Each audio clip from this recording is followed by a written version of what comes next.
సభాధ్యక్షులు వినాయక్ రెడ్డి గారు, మరి జలసాధన ఆర్గనైజేషన్ తరఫున ఈ కార్యక్రమాన్ని నిర్వహిస్తున్నటువంటి గోవర్ధన్ గారు, అట్లాగే పెద్దలు ఈ కార్యక్రమానికి వచ్చినటువంటి మాజీ ఎంపీ యాష్కి గారు,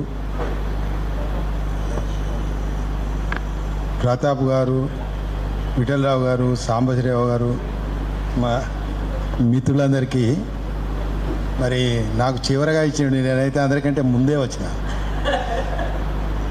నేను మీరు చెప్పినట్టే నేను రెండు మూడు అంశాల కంటే ఎక్కువ మాట్లాడా.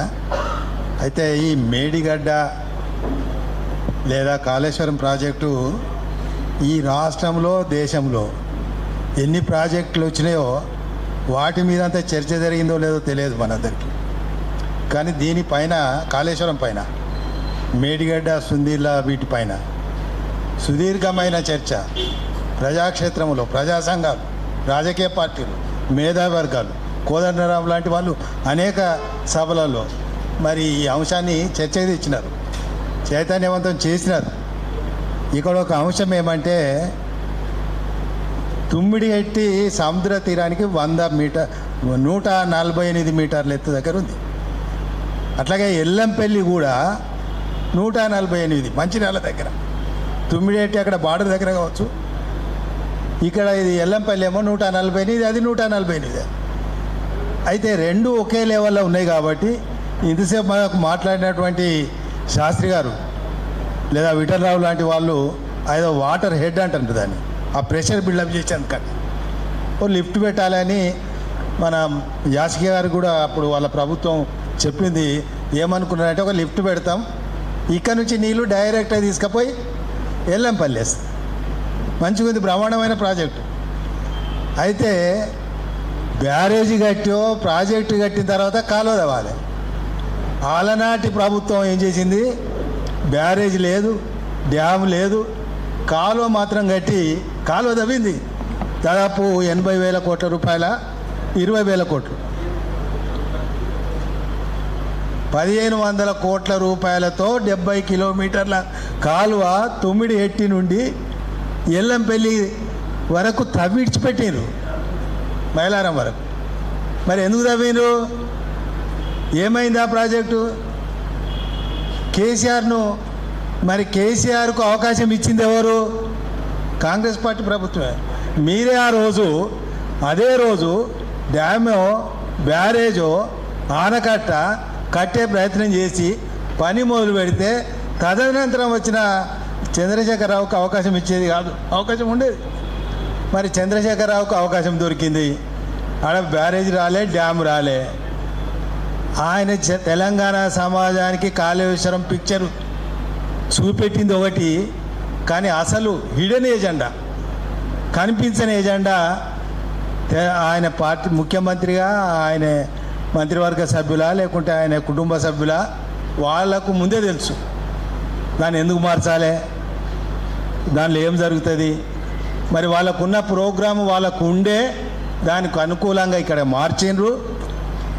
ఆ 3 ఎత్తిపోతల పథకం ఎక్కడ 100 సముద్ర మట్టం నుండి 100 మీటర్ల ఎత్తు, తుమ్మిడిగట్టి 148, ఎల్లంపల్లి 148. మీరు కాళేశ్వరం మేడిపల్లి మేడిగడ్డ ఎక్కడ కట్టినారు? 100 మీటర్లు సముద్రం పెట్టండి. అంటే 148 నుంచి 100కు తీసుకెళ్ళి మళ్ళీ ఎత్తిపోతల ద్వారా ఎల్లంపల్లిలో మళ్ళీ 148కి ఎత్తిపోసి నీళ్లను మరి కాళేశ్వరం ద్వారా గజ్వెల, ఇక్కడ చేవెళ్ళనా ఇంకెక్కడెక్కడో పంపిస్తానని ఆ ప్రాజెక్టులో టీఆర్ఎస్ పార్టీ యొక్క వాళ్ళ ప్రాజెక్టు వాళ్ళకు ఉంది, వాళ్ళ ఆంతర్యం మన పసిగట్లే చేసిండ్రు.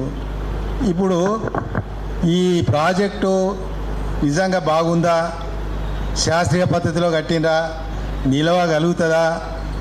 ఏడాది 2 నెలలనే పిల్లర్లు ఊలిపోయినాయి లేదా తూములు పోయినాయి. ఇంతసేపు మన గంగాధర శాస్త్రి గారు చాలా వివరంగా చెప్పాడు అది ఎట్లా కట్టిండ్రు. ఆయన సందర్శించకుండానే జరిగిన లోపాలను హైదరాబాద్లో కూర్చొని ప్రభుత్వానికో ప్రభుత్వ అధికారులకు మనలాంటి వాళ్ళకు చెప్పగలిగారు మన ఈ రిటైర్డ్ సిఈ లాంటి వాళ్ళందరూ కలిసి.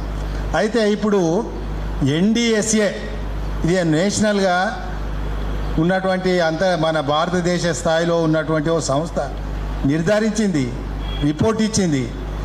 రిపోర్ట్ ఇచ్చిన తర్వాత ఇంతకుముందు మన వక్తలు అంటే వాళ్ళకు సాంబశివరావు గారు ఎవరు అంటున్నారు, అడ్వైజ్ చేయగలుగుతారు కానీ ఏమి చర్య తీసుకోరు. నిజమే కావచ్చు. మనకి ఇక్కడ ఈ చుట్టూ ఈ ఎన్నో బంగ్లాలు వచ్చినాయి. వీళ్ళకి మున్సిపాలిటీ పర్మిషన్ ఇస్తుంది నీ ప్లాన్ ప్రకారం. ఆ ప్లాన్ ప్రకారం కట్టకపోతే కూలగొడతాడు వాడు వచ్చి. మరి ఇక్కడ సిడబ్ల్యూసి వాళ్ళు కదా పర్మిషన్ ఇచ్చింది. ప్రాజెక్టు రిపోర్టు సిడబ్ల్యూసికి ఇవ్వలేదని కొన్ని రోజులు చర్చ జరిగింది. అసలు ఆ రిపోర్టు లేకుండానే కడుతున్నాడు, ఇలా ఏదో మతలబు ఉంది, నష్టం జరుగుతుంది, మరి గందరగోళం జరుగుతుందని చాలామంది మాట్లాడారు.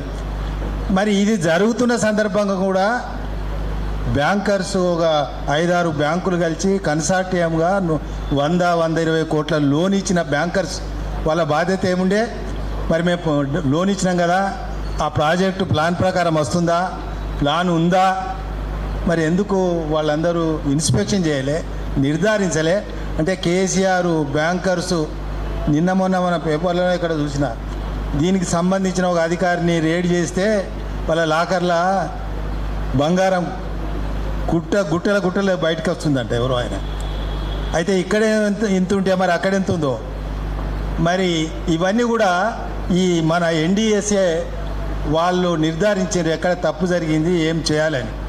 మరి అలాంటప్పుడు తక్షణమే మా మధు యాష్కి గారు ప్రచార కమిటీ చైర్మన్, నువ్వు కాళేశ్వరం మీద మేము తప్పిన జరుగును సరిదిద్దుతామని ప్రచారం చేసిండ్రు.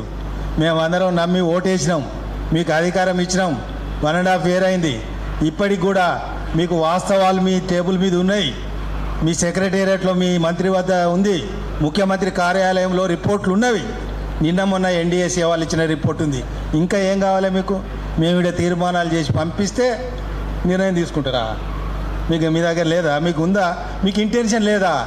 మీరు వాళ్ళిద్దరు కలిసి ముందు అక్కడ తుమ్మిడిఎట్టి దగ్గర ప్రారంభం చేయకుండా ఇప్పుడు చర్య తీసుకోకపోవడంలో ఆంతర్యాన్ని మేము అనుమానించాలి. మిమ్మల్ని అందరినీ, పార్టీని, ప్రభుత్వాన్ని, ఆనాడు ప్రచారం చేసిన వాళ్ళందరినీ కూడా మీరు కూడా అందులో భాగస్వాములు అయినారా?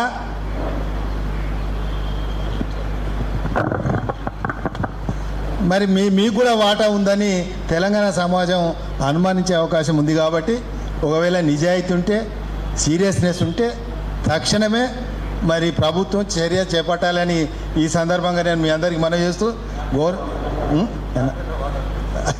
అదే నువ్వు ఓట్లు వేయించినావు, ప్రచారం చేసినావు, అధికారంలోకి తెచ్చినావు, వాట లేకపోతే ఎట్లా ఉన్నది? అట్లాగే ఈ సందర్భంగా ఒకటి గమనించాలి.